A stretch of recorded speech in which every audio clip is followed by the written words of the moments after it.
우리가 절기에 대한 우리가 주제를 함께 나누고 있습니다. 절기는 단순한 하나의 그런 시간의 나열, 하나의 종교적인 의식의 나열이 아니라 여호와의 절기라고 특별하게 호칭을 하고 있어요. 단순한 절기가 아니라 여호와의 절기다. 그 말은 이 절기가 여호와께 속하였다. 그리고 좀 더 영적 의미를 가미하자면 장차 하나님께서 그리스도 예수 안에서 행할 아주 중요한 사건을 절기 안에 담아두신 특별한 시간을 우리가 말한다는 거죠. 그래서 우리가 절기를 의미하는 바로 모에딤이라고 하는 그 단어의 의미는 The appointed time. 무슨 말이냐면 정해진 시간. 누가 약속하시고 누가 정했냐면 하나님께서 정하셨다고 하는 거죠. 그래서 그 성회로 모이라라고 하는 이 단어 안에는 리허설을 하라. 그러니까 하나님께서 장차 그리스도 예수 안에 행할 바로 그 사건을 너희들은 끊임없이 애언적인 그림자 속에서 리허설을 해라 하는 것이죠. 그래서 우리는 이 앞전 시간에 우리는 계속해서 몇 가지의 절기를 배웠는데 특별히 여호와의 절기는 봄절기와 가을절기로 나눌 수 있다고 말씀을 드렸습니다. 봄절기에는 특별히 네 가지가 함께 있는데 제일 먼저 무엇이었습니까? 유월절이 있었어요. 그렇죠? 그 다음에 무교절, 그 다음에 세 번째가 초실절이 있었습니다. 그리고 이 초실절로부터 7주를 계수한다 해서 77절, 그리고 50일째 지킨다 해서 오순절, 보리 추수와 관계 있다 해서 맥추절 해서 이 오순절이 있다고 말씀을 드렸어요. 그래서 이것은 다 봄절기로서 다 예수 그리스도의 초림과 관계가 있다. 그래서 골로새서 2장 16절 이하에 보니까 어떤 말이 있냐면 이 모든 절기는 장래 일의 한 그림자인데 그 몸은 그리스도의 것이니라. 지금 무슨 말이냐면 이 절기는 장래 어떤 이루어질 일들을 그 안에 담고 있는 그림자인데 그 리얼리티, 실제는 누구를 통해서 성취되냐면 예수님을 통해서 이루어질 일이라는 것이죠. 그래서 우리는 무엇을 봤냐면 유월절 그 동일한 날에 예수님께서 유월절 어린 양이 되어 십자가에 정확히 돌아가신 그 사건을 봤어요. 사도 바울을 예수님을 뭐라고 설명하냐면 유월절 양이라고 정확히 표현을 하고 있어요. 그 다음에 또 무엇입니까? 이 무교절은 장사 지내다, 무덤에 그 장사 지낸 바 된 바로 그 사건을 기념하는 것으로 주님께서 십자가 이후에 바로 무덤 사건, 장사 지낸 바로 그 사건을 기념하는 것이죠. 그래서 사도 바울은 또한 예수님을 뭐라고 말하냐면 누룩 없는 떡이라고 말씀을 하세요. 그 다음에 초실, 첫 열매라고 하는 거죠. 주님께서 십자가에 달리시고 죽으신 지 며칠 만에 부활하시냐면 사흘 만에 부활하셨어요. 그래서 부활의 첫 열매 초실, 바로 이것을 사도 바울이 예수님을 부활의 첫 열매라고 말씀하셨어요. 그러니까 사도 바울도 정확히 예수 그리스도가 하나님의 아들이요 메시아 되심을 절기 안에서 증거하고 있다고 하는 거죠. 예수님께서도 뭐라고 말하냐면 종교 지도자들이 당신이 하나님의 아들이고 메시아 된 표적을 우리에게 보여줄 게 뭐냐라고 표적을 말할 때 뭐라고 말하냐면 내가 너에게 보여줄 표적은 요나의 표적밖에 없다. 그래서 요나가 사흘 동안 물고기에 있었다가 다시 살아난 것과 같이 인자도 장사 지낸 바 되었다가 사흘 만에 살아나리라. 좀 더 능력을 보인다면 1년 만에 살아나도 더 능력이 있을 텐데 하나님의 말씀을 따라 절기를 성취하기 위해서 주님께서 바로 이 사건이 이루어졌기 때문에 정확히 사흘 만에 부활하심으로 인하여 그가 바로 하나님이 보내신 아들이요 메시아됨을 증거했다고 하는 거죠. 그리고 예수님께서 부활하신 바로 그날부터 50일째 계수해서 그날에 어떤 일이 벌어집니까? 바로 오순절에 초대교회에 성령이 임하신다고 하죠. 하나님의 강림, 성령의 강림. 이 동일한 날에 이스라엘 백성들은 어떤 사건이 있었죠? 바로 애굽을 빠져나오던 바로 50일째 되던 날에 어떤 일이 있었냐면 시내산에 이르러서 거기에서 율법을 수여받았다고 말씀을 드렸어요.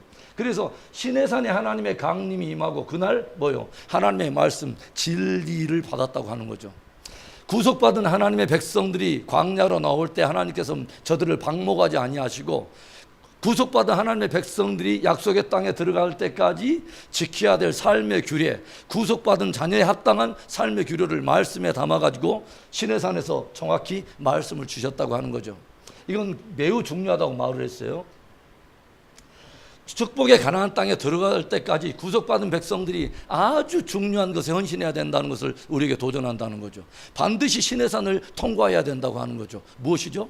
바로 말씀을 붙들어야 된다고 하는 거죠. 그래서 이날에 어떤 약속을 하냐면 시내산에서 말 그대로 시내산 언약이라고 하는 것을 하나님과 맺잖아요. 그렇죠? 출애굽기 19장의 사건입니다. 이때 주된 핵심은 뭐냐면 나는 너희의 하나님이 되고 너희는 나의 백성이 되리라. 이때 하나님께서 서원했습니다. 하나님이 당신의 이름을 들고 맹세를 했어요. 그래서 오순절을 의미하는 샤봇이라고 하는 단어가 맹세하다, 서원하다는 의미인데, 감히 온 만물의 창조주이신 그 하나님께서 어떤 나라와도 어떤 민족이나 어떤 족속에도 하지 않았던 바로 그 소원을 당신의 이름을 두고 이스라엘 백성들과 함께 소원을 함으로 인하여 나는 너희의 하나님이 되리라 라고 소원을 하신 것입니다.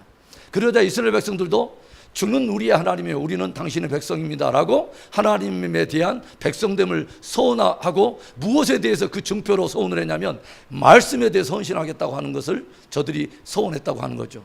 아주 중요한 것입니다. 저와 여러분은 하나님과 어떤 관계 속에 존재하냐면 말씀의 관계 속에 존재하는 것입니다. 우리가 주님과 우리의 관계는 진리 관계인 것을 여러분 명심할 수 있기를 바랍니다. 그래서 이 말씀의 공동체, 진리 공동체, 이 공동체가 하나님의 약속의 땅을 향해서 광야에 전진해가는 이제 내용이 쭉 나오는 거죠. 자, 그리고 이제 오순절이 지나고 나서는 이스라엘에는 넉 달 동안 여름 농사 기간이 있다고 말씀을 드렸어요. 그래서 이 여름 농사 기간이 있는데 여름 농사가 다 끝날 무렵에 이제 새로운 가을 절기가 시작되는데, 가을 절기에는 세 개의 절기가 또 뭉쳐 있습니다. 그러죠? 이 가을 절기 7월을 에다님 월이라 또는 티시리 월이라 이런 말을 하는데, 뭐 굳이 여러분들이 외울 필요는 없겠지만 그런 달이 있나 보다. 그래서 그 7월을 티시리 월 또는 에다님 월이라고 하는 이 이름으로 붙이는데, 티시리 월의 뜻은 뭐냐면 시작 또는 처음 이런 뜻입니다. 에다님이라고 하는 말은 영원한 또는 강력한 이런 뜻입니다. 아주 의미 있죠. 그러니까 7월이 되면 보다 영원하고 강력한 어떤 시작이 있다고 하는 것이죠. 원래 에다님월, 원래 티시리 월이 원래 유대력의 1월이었습니다. 신년 첫 달이었는데 6월절 사건이 있은 이후로부터 하나님께서 뭐라 하냐면 이 달을 해 첫 달이 되게 하라 라고 해서 이 달력이 가는데, 다시 가을 절기가 딱 돌아오면 아주 놀라운 일들이 시작된다고 하는 것을 담고 있다고 하는 거죠. 에다님월이 된다, 티시리월이 된다 그러면 모든 것들이 다시 원상복귀된다고 하는 그런 의미를 가지고 있어요. 다시 뭐냐면 모든 것이 만물의 근원이신 하나님께 돌아간다라고 하는 그런 의미를 가지고 있다고 하는 거죠. 가을 절기에는 세 개의 절기가 뭉쳐 있다고 말했어요. 7월 1일, 에다님월 7월 1일이 되면 무엇을 하냐면 온 땅에 있던 제사장들이 나팔을 불어댄다고 말씀을 드렸어요. 그래서 나팔절이다. 나팔절인데 이 나팔절이 임한다고 하는 것은 아주 굉장히 중요한 거죠. 그러니까 뭐냐면 나팔절은 여름 농사가 다 끝날 무렵 모든 알곡들을 거둬들이는 추수를 알리는 것과 동시에 그 다음에 그 뒤에 이어질 그 사건들이 있다고 하는 것을 경종해 주는 것이죠. 뭐냐면 대속죄일이 다가오고 있다. 그리고 뒤에 초막절이 다가오고 있다 하는 것을 나팔절을 통해서 알려주는 것입니다. 이건 굉장히 의미 있죠. 여러분, 나팔절의 탑 이슈, 이 나팔절의 전체적인 어떤 그 이미지는 뭐냐면 회개입니다. 회개를 촉구하는 절기라고 말할 수 있어요. 나팔절. 그래서 이 나팔을 불게 되면 온 구속받은 하나님의 백성 알곡들을 곡간 안에 불러들이는 그 절기가 다가오고 있고, 그 다음에 대속죄일이 다가오고 있다. 대속죄일은 어떤 날입니까? 7월 10일 날 이루어지는데 오늘 이제 우리가 다룰 거예요. 욤키푸르라고 하는 단어이죠. 욤키푸르.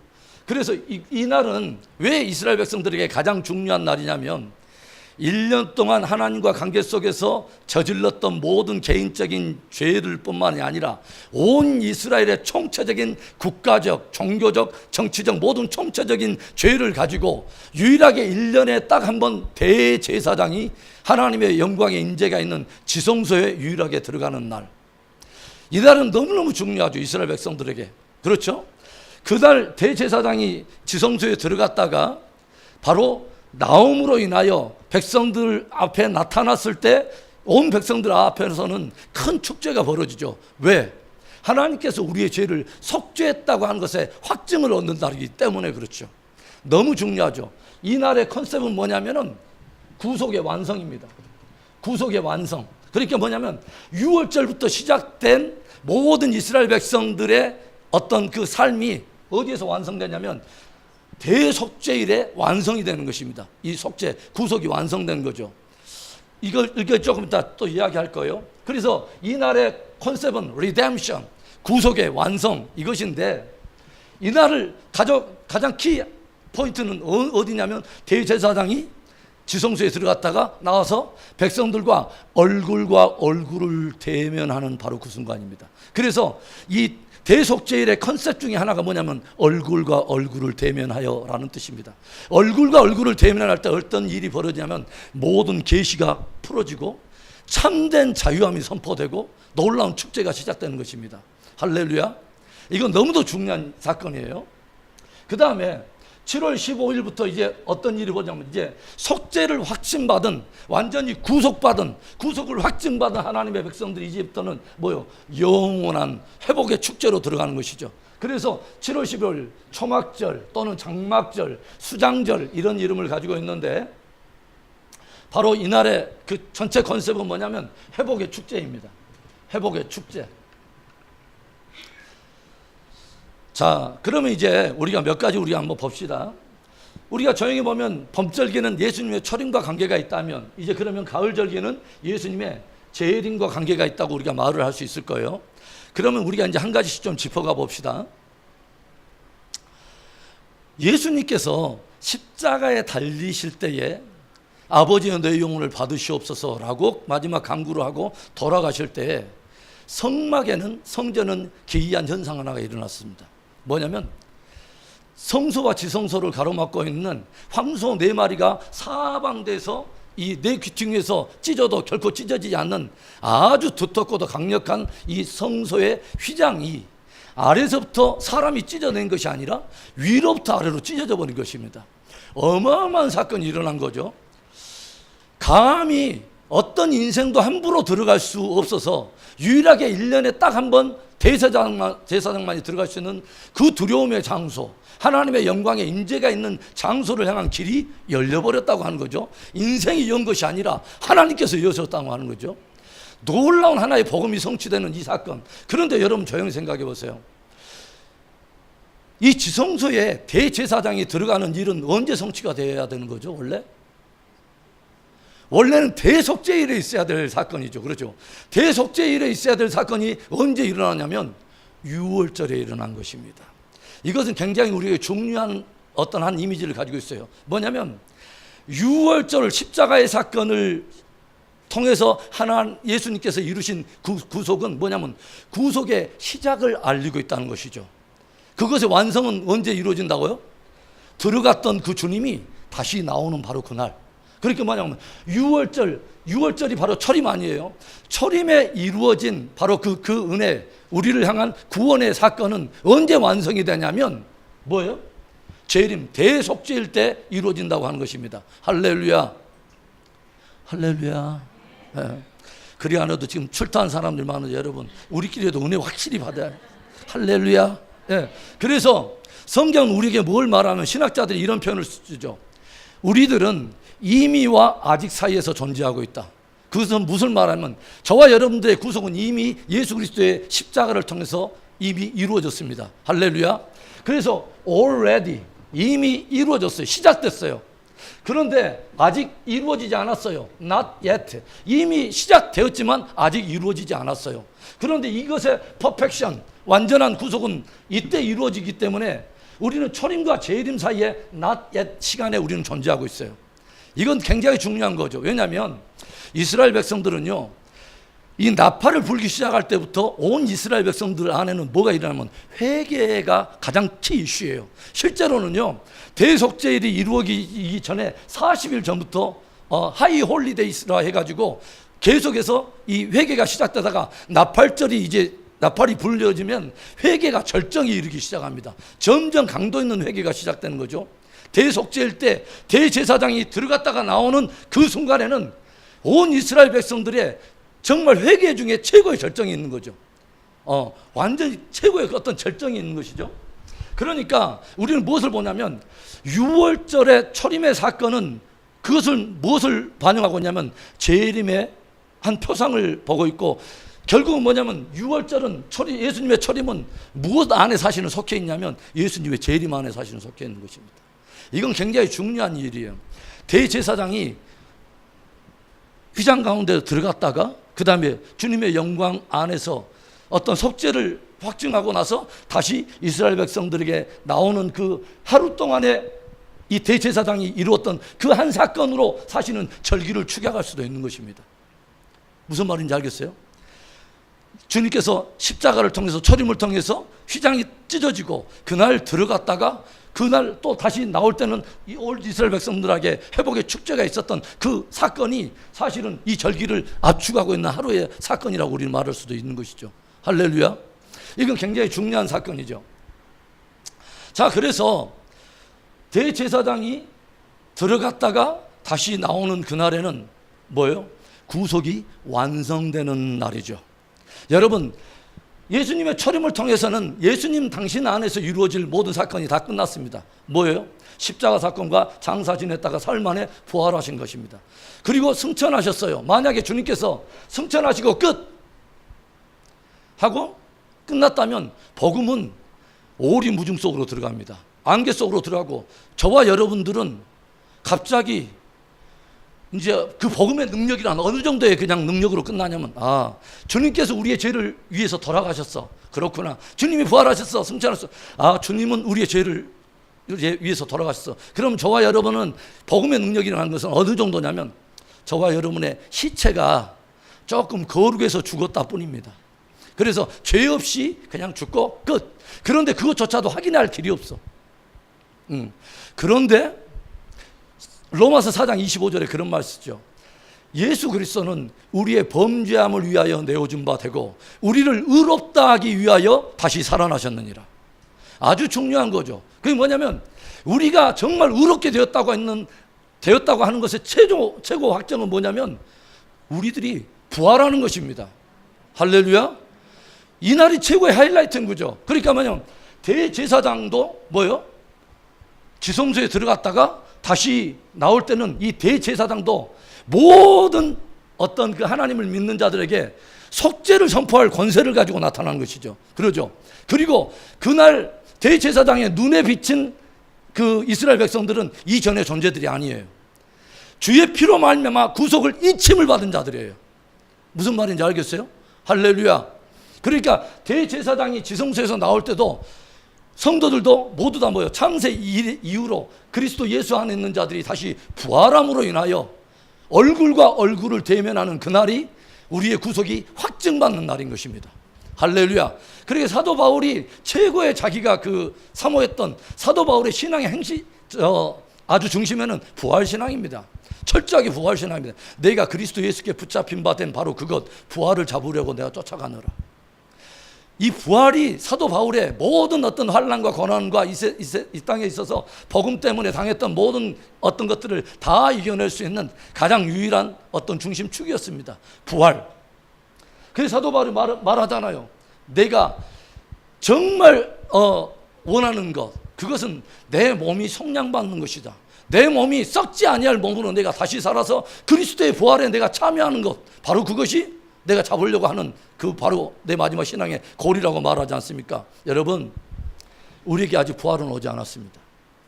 이미 시작됐지만, 구속은 시작됐지만 우리는 not yet 의 시간에 우리는 지나가고 있고, 무엇이 기다리고 있냐면 우리의 구속이 확정되는 대속죄일 부활의 영광이 기다리고 있습니다. 할렐루야. 사도 바울이 말하잖아요. 내가 이미 얻었다 함도 아니요 내가 붙잡았다 함도 아니라 그리스도 예수께 붙잡힌 바 된 많은 그것을 붙잡으려고 쫓아가노라. 여러분, 믿음은 경주입니다. 우리 구원은 여정입니다. 아직 끝나지 않았어요. 오늘도 달려가야 될 몫이 있는 것이죠. 구원의 여정이 있습니다. 할렐루야. 이것을 우리가 깊이 기억해야 된다고 하는 것이죠. 그리고 또 하나 보세요. 이날에 어떤 일이 있냐면 구속이 확정되는 어떤 사건의 모형으로서 이날의 대속죄일에는 염소 2마리를 세우죠. 하나는 여호와 하나님을 위하여. 여러분, 오늘 제가 읽지는 않았지만 레위기 16장 전체가 대속죄일에 대한 이야기예요. 1절부터 전체가 다 대속죄일에 대한 이야기인데, 염소 2마리를 딱 골라가지고 하나는 뭐요? 여호와 하나님을 위하여 속죄로 드리고, 하나는 아사셀 염소라고 말하죠. 여러분 들어봤죠? 아사셀 처음 들어보셨어요? 들어보세요. 이제 아사셀이라고 하는 염소가 있죠. 아사셀 염소는 뭐냐면 아즈라고 하는 단어가 염소, 자셀이라고 하는 그 단어가 떠나가다, 사라지다 이런 뜻입니다. 사라지는 염소 또는 떠나가는 염소인데, 그날에 2마리의 염소를 잡아다가 뭐요? 하나님을 향해서 여호와 하나님께 이스라엘 백성들의 죄를 속죄하기 위해서 하나는 각을 떠가지고 속죄 제물로 드리고, 나머지 하나는 모든 이스라엘 백성들의 죄를 이 염소 한 마리에다 안수하고 나서 이 염소를 어디에다 쫓아내냐면 광야, 한적한 곳에 가다가 광야, 아무도 돌아올 수 없는 그곳에다 염소를 풀어놓는 것입니다. 이건 중요한 의미가 있죠. 무엇을 말하냐면 온 이스라엘 백성들의 죄를 뭐요? 그들에서 완전히 옮겨버린다는 거죠. 대속죄일의 컨셉 중에 하나가 기억지 아니한다는 것입니다. 얼굴과 얼굴을 대면한다라고 하는 것은 영광이요, 회복이요, 자유함인데, 그 중에 또 컨셉 하나가 뭐냐면 기억지 아니한다는 것입니다. 시편 103편 12절에 어떤 말이 있냐면 동에서 서가 먼 것과 같이 나 여호와가 너희의 죄를 뭐요? 옮기리라, 기억지 아니하리라, 그런 말씀이 있죠. 여러분, 그 사건이 언제 일어나면 대속죄일 때 완성이 되는 것입니다. 할렐루야. 다니엘이 70일에 대한 환상을 봤습니다. 다니엘의 70일에는 다니엘서 9장에 나오는 하나님의 구원 달력이라고 말할 수가 있는데, 그것의 핵심이 왜 하나님께서 다니엘의 70일을 정했는가를 한번 보겠습니다. 다니엘서 9장 24절.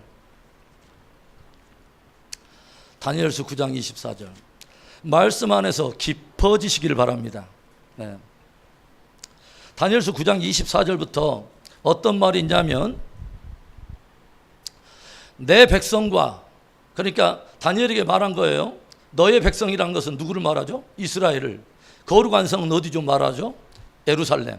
그러니까 이스라엘과 예루살렘을 위하여 기한을 정했습니다. 하나님이 절기를 정하듯이, 모에딤을 정하듯이 기한을 정했습니다. 시간을 정했어요. 어떤 타임테이블을 주님이 정했어요.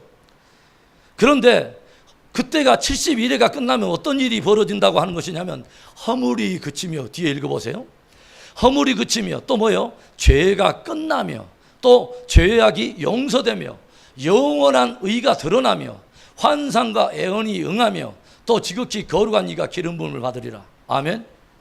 그러니까 다니엘의 70일에 여러 다양한 사건들이 있지만 전체 70일의 모든 사건이 끝나면 하나님의 마지막 완성하고자 하는 끝은 뭐냐?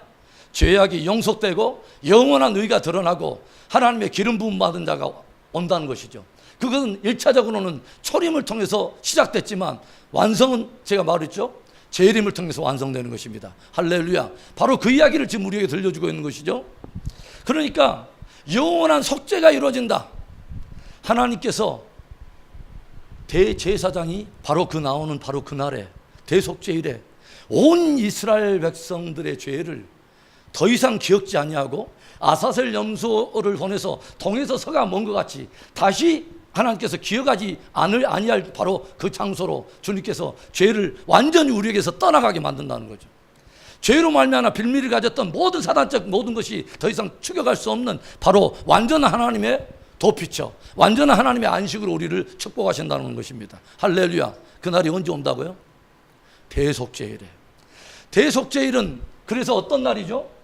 대제사장이 휘장에서 돌아오는 날, 곧 재림을 말하는 것입니다. 재림의 날을 말하는 것입니다. 아주 중요해요. 너무너무 중요한 말씀이에요. 그리고 이 대속죄일의 구속은 다른 어떤 속죄는 개인적인 구속의 성격이 강했지만 대속죄일에 일어날 구속은 우주적이고 나라적이고 그 다음에 어떤 총체적인 구원을 포함을 하고 있어요. 그렇죠. 개인적인 어떤 구원의 역사보다 훨씬 이것은 무엇을 말하면 창세 이래로 있던 그리스도의 안에 있는 모든 자들의 부활이 일어날 것을 이야기하고 있는 것이죠. 범우주적이고 역사의 어떤 총체적인 그리고 이스라엘의 전체적인 하나의 구속과 맞물려 있다고 하는 것이죠. 이건 저와 여러분에게 너무너무 중요한 거예요. 우리들이 신앙생활을 할 때 내 개인적으로 중요한 것을 하나님 앞에 간구하고 나와 하나님과의 친밀한 개인적인 관계가 우리 신앙생활에 너무도 중요하다는 거 알아요. 그러나 보다 훨씬 더 우리는 무엇을 우리는 또 하나 한 축으로 크게 더 봐야 되냐면 하나님은 어떤 계획을 가지고 계시냐 하는 거죠. 역사의 주관자 되신 하나님은 도대체 어떤 큰 그림을 가지고 계시고 그 가운데 우리는 어느 시대에 우리는 들어가고 있는가를 정확히 알아야 때에 맞는 믿음을 준비할 수 있는 것입니다. 너무너무 중요한 이야기를 제가 여러분에게 들려줘요. 여러분, 제가 여러분에게 정말 강조하고 있는 것은 반드시 하나님 말씀에 붙들려 있으라는 거예요. 그리고 하나님의 말씀을 통해서 역사를 읽는 그 믿음을 키워야 된다고 하는 거죠.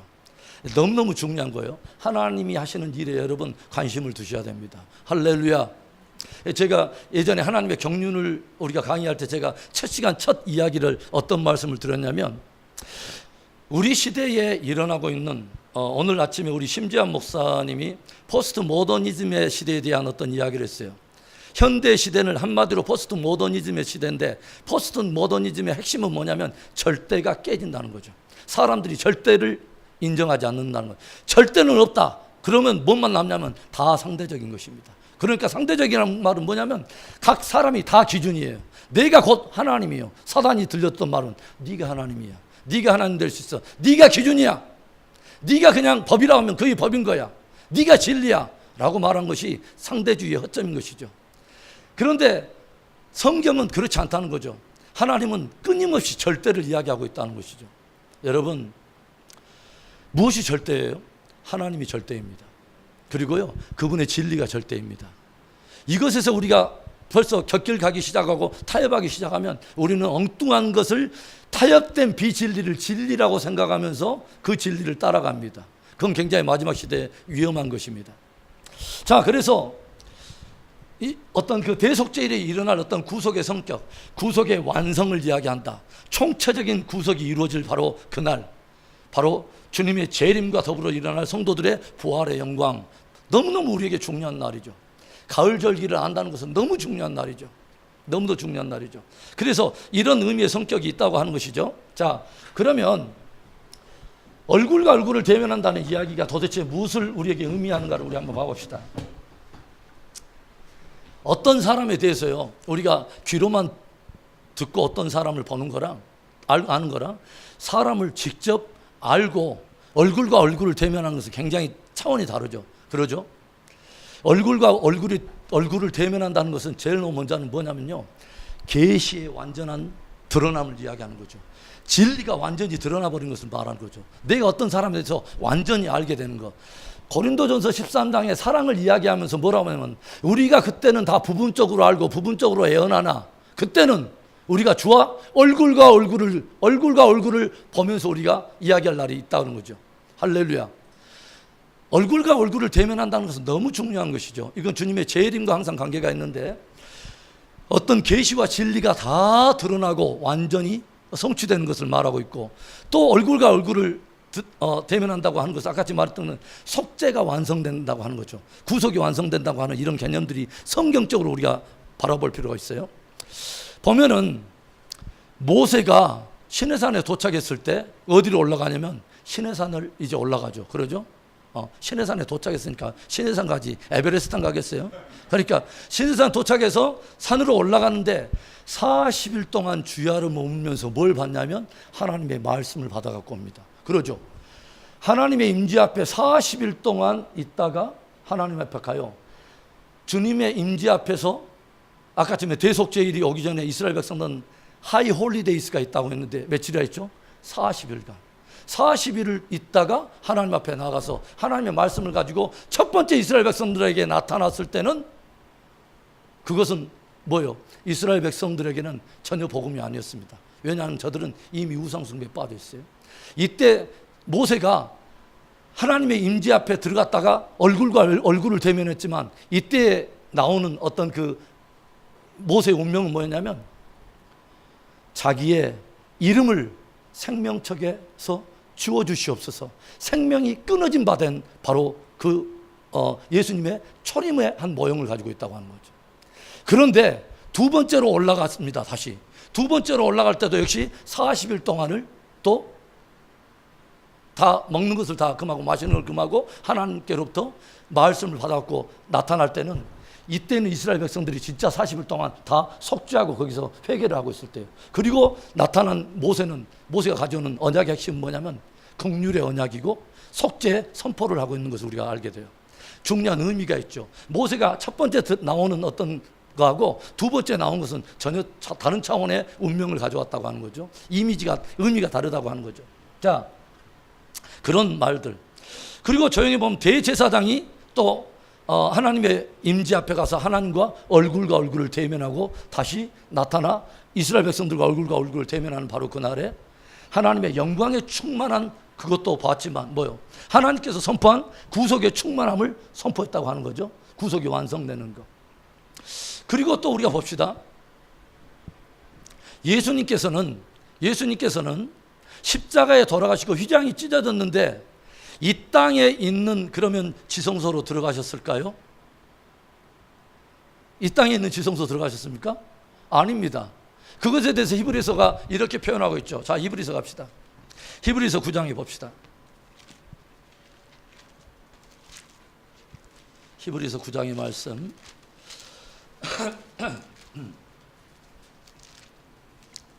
히브리서 9장 자 24절을 보겠습니다. 그리스도께서는 참것의 그림자인 참것에 원래 참것이 있는데 그림자가 있다는 거죠. 성막이 그림자라는 것을 지금 말하고 있는 거죠. 참것은 어디 있는데? 하늘에 있는 것인데 참것의 그림자인 손으로 만든 지성소 이 땅에 있는 성소에 들어가지 아니하시고 바로 그 참성소인 하늘에 들어가사 이제 우리를 위하여 하나님 앞에 나타나시고 이게 뭐냐면 예수님의 초림 때 있었던 사건입니다. 그렇죠. 찢어진 휘장 사이에 이 땅의 성소로 들어간 게 아니라 곧바로 하늘 성소로 들어갔다는 거예요.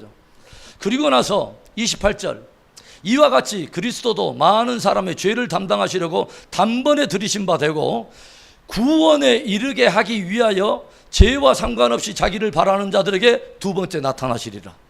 아멘. 이해되죠? 이해되죠? 우리로 하여금 구원을 완성하기 위해서 구원에 이르도록 하기 위해서 주께서 이 땅 가운데 두 번째 나타나신다는 거죠. 그 이야기를 지금 우리에게 들려주고 있다고 하는 거죠. 그러니까 얼굴을 대면한다고 하는 것의 의미는 진리와 계시의 완전한 드러남과 성취들, 그 다음에 뭐요? 속죄의 완성, 이런 것들을 의미하고 있다고 하는 거죠. 여러분, 모세가 시내산에 들어갔다가 나오는데 백성들은 모세 얼굴을 보지 못했습니다. 도저히 눈을 뜨고 볼 수가 없어요. 미워서 눈 뜨고 못 보겠는데 이것이 아니라 너무 얼굴에서 빛이 나갖고 이 볼 수가 없어서 모세가 얼굴에다 뭘 두르죠? 수건을 덮잖아요. 이태리 타올을 딱 덮어요. 그래가지고 딱 덮으니까 뭐요? 이 모세가 이 수건을 딱 벗으니까 가리고 있으니까 모세 얼굴을 보지 못해요. 왜 모세가 수건을 두르고 나오는지 아십니까? 그것에 대해서 성경이 뭐라고 말하면 사도 바울은 이렇게 말을 해요. 장차 없어질 것을 주목하지 못하도록 하기 위해서 모세의 얼굴에 수건을 덮었다고 말을 해요. 무엇을 말하는 율법이나 어떤 이런 것들은 장차 없어질 것, 즉 장차 없어질 것은 그림자에 속한 것, 이런 것들을 주목하지 못하도록 모세가 수건을 덮었다는 거죠. 그리고 진짜는 누구를 통해서 보도록 그런 거냐면 다 예수를 통해서 볼 수 있도록 그것을 했다는 거죠. 제가 여러분에게 구약 성경을 해석할 수 있는 아주 중요한 하나의 해석의 원리가 사도 바울이 소개하고 있는 해석의 원리를 여러분에게 말씀드린 적이 있어요. 고린도후서 3장을 가겠습니다. 자, 고린도후서 3장. 그러니까 얼굴과 얼굴을 대면한다는 것, 수건이 벗겨진다는 것, 휘장이 거쳐진다고 하는 이런 것들의 의미들을 조용히 생각해 보라는 거죠. 14절에 그러나 그들의 마음이 완고하여 오늘까지도 구약을 읽을 때 누구 말하냐면 유대인들 말하는 거예요. 이스라엘 자손들. 그들이 구약을 읽을 때에 수건이 벗겨지지 아니하고 있으니 그 수건은 누구 안에서만 없어지냐면 그리스도 예수 안에서만 없어집니다. 할렐루야. 우리가 예수님과 얼굴을 대면할 때 우리가 하나님의 말씀이 그림자가 다 벗겨져요. 수건이 벗겨집니다. 할렐루야. 율법의 그림자처럼 나와 있는 모든 것이 예수 그리스도께 가야 그 의미가 확실히 벗어나며 계시가 의미하고 있는 모든 진리가 밝게 드러나는 것입니다. 할렐루야. 절기가 절기 이야기하려고 그림자로 있는 것이 아니라는 거예요. 절기가 끝이 아니라는 거예요. 절기는 누구한테 가야 이것이 수건이 확 벗겨지냐면 예수님께 가야 이 절기가 벗겨진다는 거예요. 절기가 다 예수님 이야기라는 것입니다. 할렐루야. 구약의 이야기 속에 예수님을 발견하지 못하면 구약을 헛것 읽은 것입니다. 아무리 닥터 디그리가 몇십 개 있어도 구약 성경을 읽을 때 거기에서 예수 그리스도와 연결하지 못하면 구약은 전혀 엉뚱한 그림자 속에서 오리무중이에요. 이스라엘 백성들이 그렇게 잊고 있다는 거예요. 오늘까지도 예수님과 연결하지 못하고 그렇게 잊고 있다는 거죠. 자, 그리고 15절에 보세요. 13절에 봐보세요. 우리는 모세가 이스라엘 자손들에게 장차 없어질 것에 결국을 주목하지 못하게 하려고 수건을 그 얼굴에 쓴 것 같이 아니하노라. 그러니까 뭐냐면 모세는 한마디로 왜 얼굴에 수건 뒤집어 썼냐면 야, 내가 주인공이 아니야. 장차 없어질 나를 주목하지 마. 장차 없어질 그림자 주목하지 마. 지금 이러려고 수건 덮었다는 거예요. 모세도 상당히 한 인물은 했겠지만 자기 인물 때문에 사람들이 자기를 주목할까 해서 내가 주인공 아니야 라고 말하려고 수건을 덮었다는 거예요. 굉장히 겸손한 사람이에요. 우리가 이번 주일부터 우리가 수건 딱 들고 있습니다. 자, 15절에 봐보세요. 오늘까지 모세의 글을 읽을 때 수건이 그 마음을 덮었도다. 그러나 16절 언제든지 주께로 돌아가면 그 수건이 벗겨지리라. 수건이 벗겨지면서 주와 얼굴과 얼굴을 대면하여 예수 그리스도께만 가면 17절 주는 영이시니 주의 영이 계신 곳에는 뭐가 있어요? 자유가 있느니라. 우리가 다 수건을 벗은 얼굴고 거울을 보는 것 같이 주의 영광을 보매 그와 같은 형상으로 변화하여 영광에서 영광에 이르리니 곧 주의 영으로 말미암음이라. 이것이 부활 때 일어날 일입니다. 그날에는 우리가 주의 얼굴과 얼굴을 보는 그대로 주의 어떠하심처럼 우리가 변해버리는 것이 그게 부활입니다. 할렐루야. 얼굴과 얼굴에 대면하는 그 이야기 계시가 풀어져야 된다고 하는 거죠. 그뿐만 아니죠. 이 어떤 계시가 열린다는 건 굉장히 중요하죠. 지금 유대인들이 예수 그리스도에 대한 계시가 열리지 않으니까 그가 누군지 모르니까 자유함이 없는 거 아닙니까? 그렇죠. 그러니까 저들에 대한 눈도 열려야 되고 비늘도 열려야 되죠. 사도 바울도 가말리엘 문안석에서 박식했고 하나님을 잘 믿는다고 생각하고 있었지만 그가 다메섹 동산에서 뭐요? 예수 그리스도의 영광을 알기 시작하고 비늘이 벗겨지니까 드디어 뭐요? 복음이 확 드러나면서 구약의 그림자에 사로잡혀 있었던 이 모세 신앙이 확 자유함으로 일어나잖아요. 그게 복음 아닙니까? 진리의 영이 너희를 자유케 하리라. 할렐루야. 이거 굉장히 중요한 거죠, 여러분. 예수님을 따르던 제자들이 자기들하고 맨날 먼지 풀풀 나는 갈릴리 바다 어디 배 타고 돌아다니고 또 뭐 같이 그냥 손으로 뭐 집어먹고 막 이러니까 예수님을 자기 수준으로 알아. 거의 그 수준에서 뭐 마을 2장 정도 수준으로 알고 딱 쫓아다녀. 뭔가 있기는 있는 것 같아. 이 양반이 무엇이 있는 것 같은데 그런데 결정적으로 그가 누군가를 언제 합니까? 마태복음 17장에 변화산에 말해요. 변화산에 딱 들어갔는데 주님이 누구인가가 드러나요. 뭐요? 주님을 바라보던 수건이 벗겨진 거죠. 제자들이. 그리고 뭐예요? 거기에서 누가 나타나냐면 모세하고 엘리야가 딱 나타나잖아요. 그렇죠. 모세와 엘리야. 모세는 무엇입니까? 율법의 대표자. 엘리야는 선지자의 대표. 즉 구약의 대표인 두 사람이 딱 나타나는데 하늘 위로부터 신적 증거가 들려요. 하늘 위로부터 하나님이 친히 이는 내 사랑하는 아들이요 내 기뻐하는 자라. 너희는 저의 말을 들으라 라고 말을 해요. 잠시 후에 돌아보니까 모세하고 엘리야는 없어. 장차 없어질 사람들에게 주목하지 못하게 하려고. 그리고 예수가 보이기 시작한다는 거예요. 여러분, 우리의 눈에 예수님만 보이는 큰 은혜가 있기를 바랍니다. 예수님 한 분이면 충분한 그 영광, 그 충분한 복음이 우리의 복음 될 수 있기를 축복합니다. 여러분, 자, 그런가 하면 유대인들이 예수님에 대해서도 열려야 되고 하나님의 경륜에 대해서도 열려야 되고 이방인들도 사실은 눈이 열려야 되죠. 어떤 말씀을 찾아가 보냐면 이 말씀 찾아갑시다. 이사야서 25장을 찾아갑시다. 자, 이사야서 25장. 자, 이사야서 25장에 7절과 8절 보겠습니다. 또 이 산에서 모든 민족의 얼굴을 가린 가리개와 열방 위에 덮인 덮개를 제하시며, 하나님께서 이스라엘의 회복을 이야기하면서 뭘 이야기하냐면 이방인들을 위해 덮어있던 덮개와 가리개를 다 여시겠다고 하는 거죠. 이방인들도 뭔가 열어야 될, 뭔가 밝히 봐야 될, 뭔가 하나님의 경륜에 어떤 것들이 있다는 거죠. 8절에 사망을 영원히 멸하실 것이라 주 여호와께서 모든 얼굴에서 눈물을 씻기시며 자기 백성의 수치를 온 천하에서 제하시리라. 여호와께서 이같이 말씀하셨다. 열방 가운데 덮여있는 덮개와 가리개도 다 제하시지만 당신의 백성들을 향한 모든 것도 다 제하심으로 말미암아 하나님께서 구속을 성취하겠다고 하는 말씀이 거기에 기록되어 있어요. 자, 그러면 우리가 뭐 하나를 이제 마지막으로 보냐면 대속죄일에는 어떤 일들이 특별히 집중해 있냐면 이스라엘과 예루살렘의 회복이 아주 중요한 이슈가 된다고 하는 거죠. 왜냐? 여러분, 대속죄일이 있는데 여러분, 희년은 50년째 되는 해를 희년이라고 말을 하죠. 발음 잘해야 됩니다. 잘못하면 또 이상하게 되니까 희라고 해야지 하면 안 됩니다. 그래서 하여간 이 희년의 나팔은 언제만 딱 부냐면 대속죄일에만 붑니다. 50년째 대속죄일에 부는 게 바로 희년의 나팔입니다. 그러면 예수님께서 이 땅에 오셔가지고 장차하실 일들의 희년의 사역을 다루고 있는 게 이사야서 61장인데 이 동일한 본문을 예수님께서 초림 때 딱 와가지고 성경을 딱 펴던 날이 누가복음 4장 16절에 기록되어 있는 말씀입니다. 누가복음 4장 16절에 봅시다. 자, 이제 이 이야기만 하고 마무리합시다. 누가복음 4장 16절에 예수께서 그 가난하신 곳 나사렛에 이르사 안식일에 늘 대하던 대로 회당에 들어가서 성경을 읽으려고 서심해 선지자 이사야의 글을 들이거늘 책을 펴서 이렇게 기록된 데를 찾으니 곧 주의 성령이 내게 임하였으니 이는 가난한 자에게 복음을 전파하게 하시려고 내게 기름을 부으시고 나를 보내사 포로된 자에게 자유를 눈먼 자에게 다시 보게 함을 전파하여 눌린 자를 자유롭게 하고 주의 은혜의 해를 전파하게 하려 하심이라.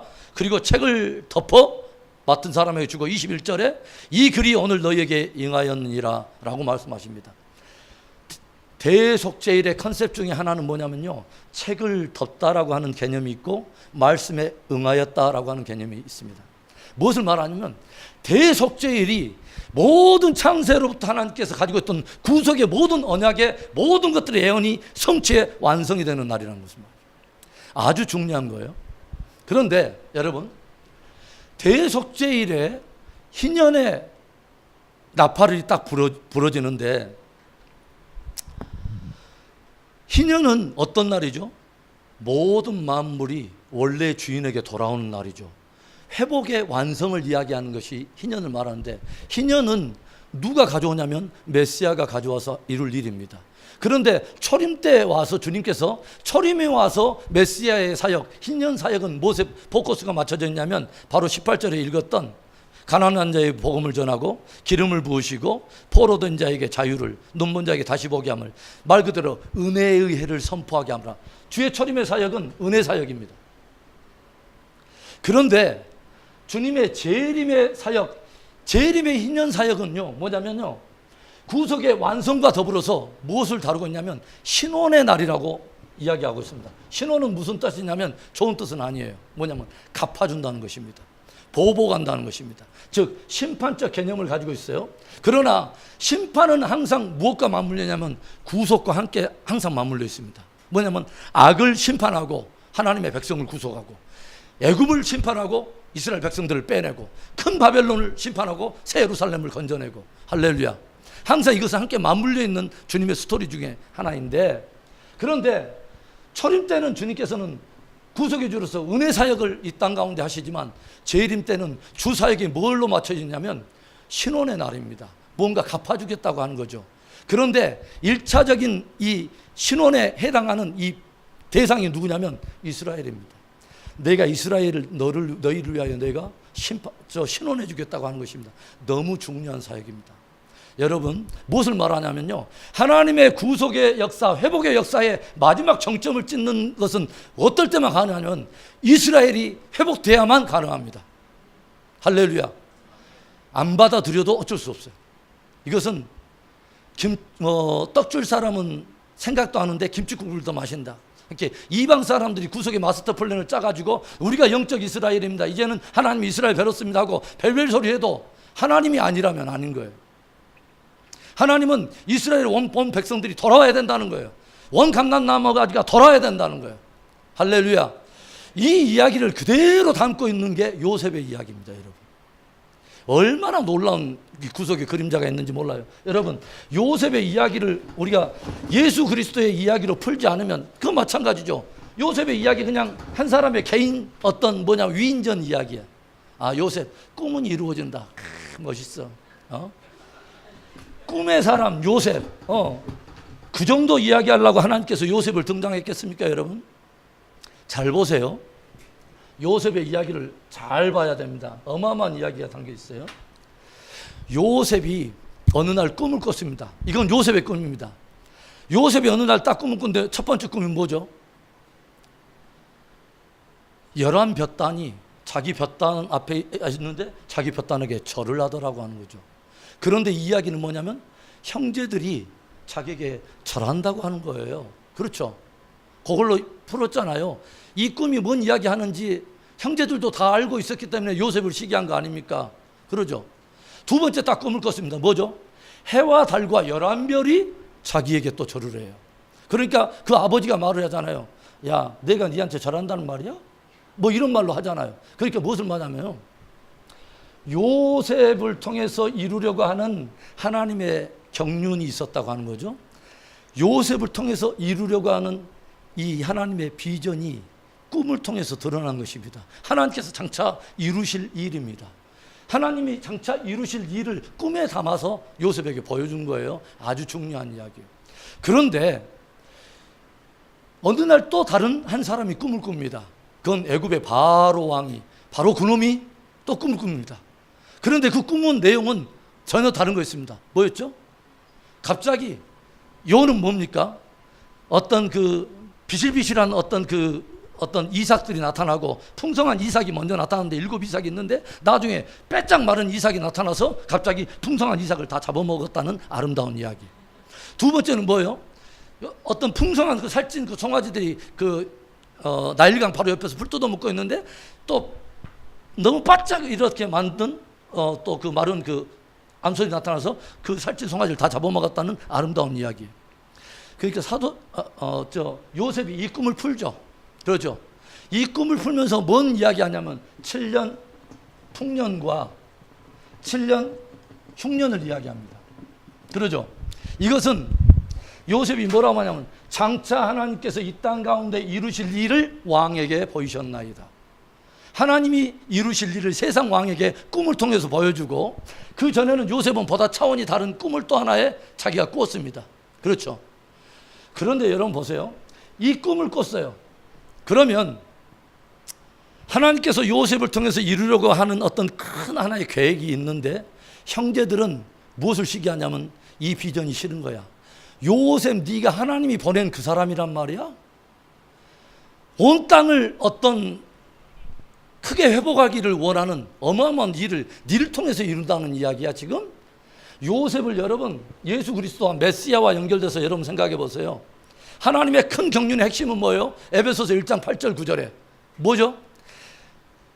영원 전부터 하나님의 마음속에 있었던 경륜의 핵심은 뭐냐면 모든 하늘과 땅의 모든 만물을 그리스도 예수 안에서 통일시키는 것입니다.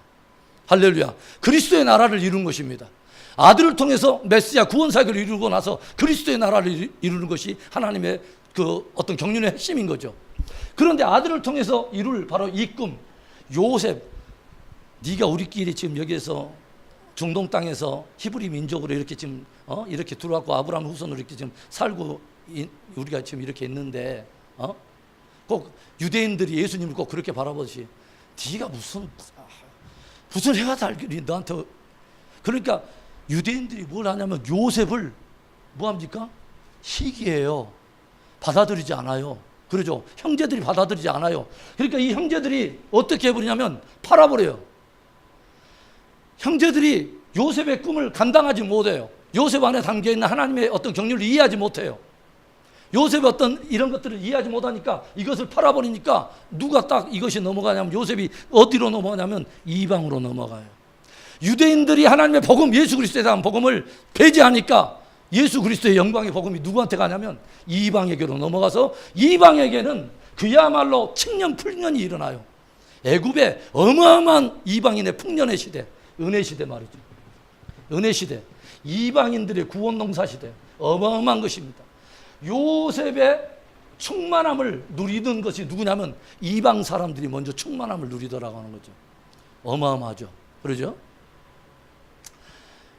형제들이 파니까 팔린 바로 그것이 유대인에게서는 넘어진 바 되고 저들이 실족한 바 돼서 예수님을 팔아버렸는데 이것으로 인해서 이방에게는 충만함이 일어났다고 하는 거죠. 어마어마한 일이 일어났다고 합니다. 그래서 이런 일들이 일어났는데 서서히 어떤 일이 벌어지냐면 7년, 6년이 딱 시작되면서 형제들한테 변화가 일어나기 시작하죠. 예. 7년, 6년이 막 시작되니까 이전 풍년과는 견줄 수도 없는, 이전 풍년이 기억되지도 못할 어마어마한 수준의 6년이 다가왔다고 말하죠. 이 일이 딱 시작되니까 이 형제들이 누구에게 찾아와야 되냐면 요셉에게 찾아오기 시작해요. 그런데 완전히 드러나지 않아. 제일 처음에 딱 들어왔는데 양식만 구하고 딱 빠지려고 그러는데 요셉이 뭘 건드립니까? 베냐민의 그 자루에다 은잔을 딱 넣어가지고 예전에 저들이 자기한테 범했던 그 죄의 문제 속에 들어 직면하게 만들어요. 이 사건이 벌어지니까 형제들끼리 이야기하잖아요. 요셉은 애굽 사람이라 못 알아듣는지 알고 애굽 사람 모양을 하고 있으니까. 그런데 자기끼리 이야기하잖아요. 우리가 예전에 우리 동생 요셉에게 했던 그 죄악을 우리가 지금 당하고 있다. 예수 그리스도를 판 바로 그 일에 대한 계시가 유대 형제들에게 열린다는 거죠. 그리고 이런 것들이 한번 딱 열리고 나서 그것이 점점 전진되다가 뭐예요? 저들이 우리가 이런 일을 범했나이다 하고 결국은 요셉에 대한 사건을 요셉에게 고백을 하고 실토하고 회개의 사건이 일어나자마자 어떤 일이냐면 요셉이 자기가 누군가를 드러냅니다. 어마어마한 이야기죠.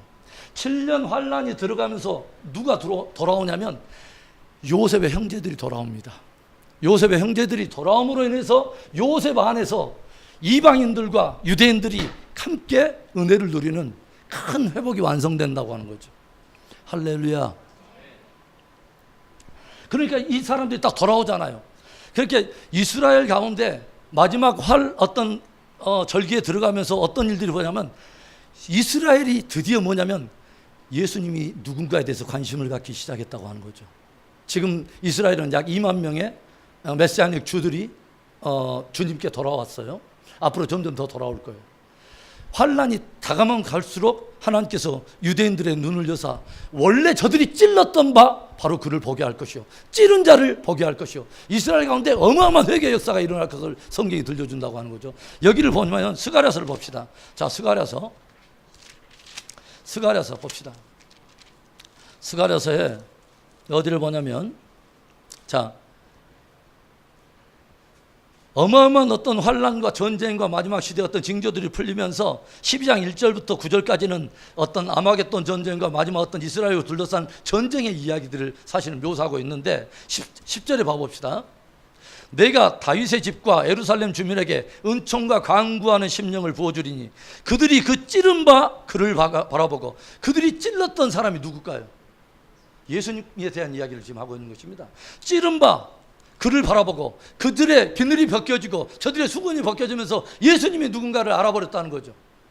그러면서 뭐요? 그를 위하여 애통하기를 독자를 위하여 애통하듯 하며 그를 위하여 통곡하기를 장자를 위하여 통곡하듯 하리로다. 그날에 예루살렘에 큰 애통이 있으니 무기또 골짜기 하다드림 모원에 있었던 애통과 같은 것이라. 온 땅 각 족속이 따로 애통하되 다윗의 족속이 따로 하고 그들의 아내들이 따로 하며 나단의 족속이 따로 하고 그들의 아내들이 따로 하며 레위의 족속이 따로 하고 그들의 아내들이 따로 하며 시므의 족속이 따로 하고 그들의 아내들이 따로 하며 모든 남은 족속도 각기 따로 하고 그들의 아내들이 따로 하리라. 그날의 죄와 더러움을 백성을 씻는 셈이 다윗의 족속과 예루살렘 주민을 위하여 열리리라. 이스라엘이 돌아옵니다. 예루살렘이 돌아옵니다. 어마어마한 수준으로 이제 회복이 되면서 예수님께서 말했던 바로 그거, 너희들이 찬송하리로다 주의 이름으로 오시는 이여 할 때까지는 너희는 나를 보지 못하리라. 뭐냐면 이스라엘 백성 가운데 이제 뭐냐면 주님이 메시아 됨을 알고 저들 안에 큰 회개가 터지면서 이스라엘 백성들이 이방인들은 마라나타라고 외치는 동일한 고백을 저들은 뭐라 하냐면 바루카바 베시아 마도나이 주의 이름으로 오시는 이여 오시옵소서라고 말한다는 거예요. 할렐루야. 그래서 그 일들이 일어난다고 하는 거죠. 은총과 강구에서 이스라엘의 어마어마한 회개 수준의 그 회개가 일어난다고 하는 거죠. 그래서 9절에 봅세요. 13장 9절.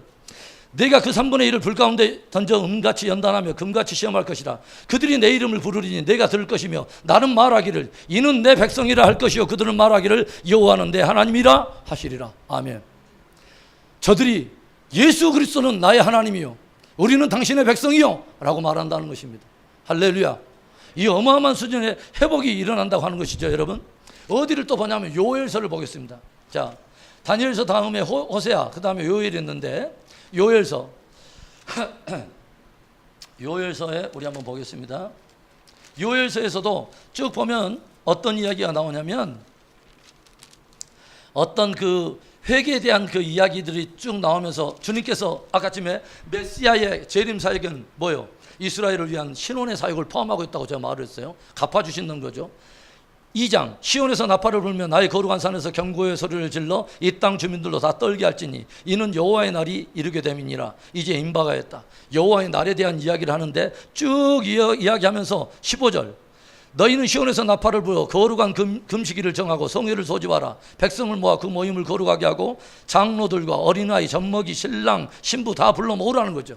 제사장들이 함께 더불어서 회개해야 된다는 거죠. 이 일들이 장차 일어나게 될 것을 요엘 선지자를 통해서 들려준 겁니다. 이스라엘 가운데 이 어마어마한 일들이 일어날 때 18절에 그때 여호와께서 자기의 땅을 극진히 사랑하시어 그의 백성을 불쌍히 여기실 거라. 예전 성경에 보면 그 중심이 뜨거우사 자기의 본 백성 온 감람나무 가지가 돌아오니까 주님의 중심이 뜨거우사 이렇게 표현을 했어요.